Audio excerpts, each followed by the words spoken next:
Mister Rajendra Sharma पिछले 5 सालों से अपने बड़े से मकान में अपनी बेटी के साथ हंसी खुशी रह रहे थे। उनकी उम्र अब 60 को पार कर चुकी थी और बेटी प्रिया अब 28 की होने को थी। उम्र को ध्यान में रखते हुए बेटी ने उनका सारा कामकाज अपने कंधों पर ले लिया था। प्रिया अपने हर काम में बहुत अच्छी थी। जितने अच्छे से वो अपने पापा, घर और उनके कारोबार का ध्यान रखती थीं, कोई और शायद ही रख पाता। अगर राजेंद्र जी को कोई बेटा होता तो वह भी नहीं। इन बाप बेटी का रिश्ता बहुत ही प्यारा था। बिना बाबा के प्रिया को नहीं चलता और बिना प्रिया के उसके बाप का किसी काम में मन नहीं लगता। कभी कभी ऐसा लगता जैसे राजेंद्र जी प्रिया के बाप नहीं उसके बेटे हैं। प्रिया की हरकतें ही कुछ ऐसी थीं। बाबा को सुबह जल्दी उठकर जबरदस्ती वॉकिंग के लिए भेजना हो या छोटे बच्चों को जैसे दवाइयां पिलाते हैं वैसे ही पापा की दवाइयां उन्हें खिलानी हो। प्रिया का बर्ताव अपने बाबा के साथ बिल्कुल वैसे ही था जैसे किसी माँ का अपने बच्चे के साथ होता है। प्रिया के बाबा भी कुछ कम नहीं थे। जब जब प्रिया उन्हें दवाई खाने के लिए देती तो आधी दवाई खाते और आधी छुपा लेते, लेकिन प्रिया के नजरों से बच नहीं पाते। फिर वह उनके सामने खड़ी होकर सारी दवाई उन्हें जबरदस्ती खिलाती। रात को प्रिया के सोने के बाद चुपके से किचन में जाकर फ्रिज से मिठाई चुराकर खाना। बाबा की ऐसी शरारतें भी प्रिया पकड़ लेती थीं। पकड़े जाने पर बाबा पानी पीने का बहाना करते, लेकिन प्रिया उनको समझाती कि मिठाई आपके लिए हानिकारक है। बाबा को याद दिलाती कि पिछली बार उनका शुगर लेवल कितना बढ़ गया था। अपने ही घर में अब मैं मिठाई भी नहीं खा सकता। बड़बड़ाते हुए, नाराज होने की एक्टिंग करते हुए बाबा किचन से चले जाते। फिर प्रिया उन्हें मनाने के लिए एक मिठाई का टुकड़ा पापा के पास लेकर जाती और फिर वो दोनों उसे आधा आधा बांटकर खाते। दोनों के चेहरे पर बड़ी स्माइल आ जाती। बस ऐसे ही दोनों की जिंदगी हंसी खुशी कट रही थी। उनका घर बहुत बड़ा था, उसमें कई कमरे थे, इसलिए उन्होंने सोचा कि एक किराएदार रख लिया जाए। पैसों के लिए नहीं, लेकिन प्रिया के ऑफिस जाने के बाद अकेले रह रहे राजेंद्र जी को थोड़ा सा ही सही किसी का साथ मिल जाए, इसलिए जल्दी ही एक किराएदार फाइनल हो गया। उनका नाम अमर सिंह था। उम्र उनकी 50-51 की होगी। एग्रीमेंट पेपर बनाने के दौरान पहली बार वह राजेंद्र जी और प्रिया से मिले।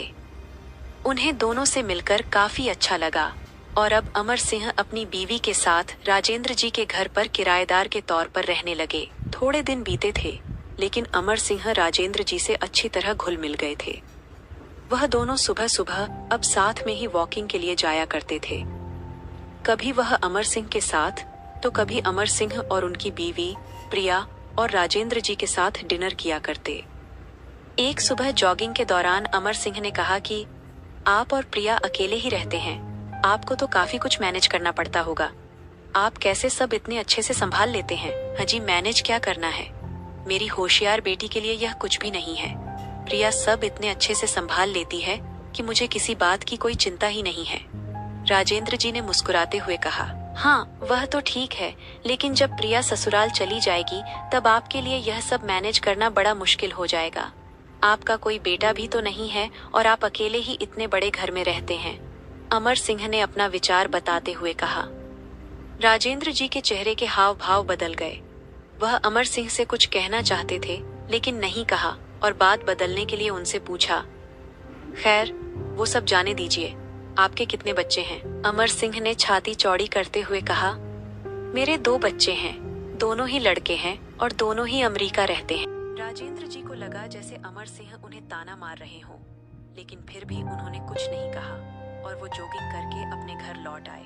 कुछ दिन बीते। राजेंद्र जी ने अमर सिंह को अपने साथ खाने के लिए बुलाया, क्योंकि अमर सिंह की पत्नी किसी काम से बाहर गई थी और वे अकेले थे।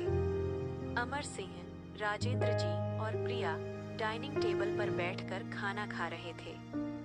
पहला निवाला खाते हैं। अमर सिंह ने खाने की तारीफ करते हुए कहा, प्रिया बेटा, तुमने आज खाना बहुत अच्छा बनाया है।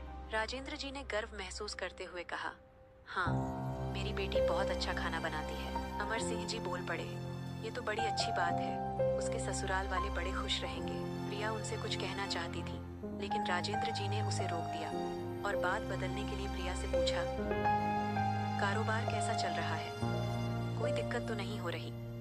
प्रिया ने कारोबार की सारी जानकारी और स्थिति अपने पापा को बताई, जिसे अमर सिंह भी सुन रहे थे, और वह प्रभावित होकर बोले, वाह प्रिया बेटा, मानना पड़ेगा, जिस तरह से तुम सारा कारोबार संभाल रही हो, तुम राजेंद्र जी की बेटी नहीं बेटा हो बेटा।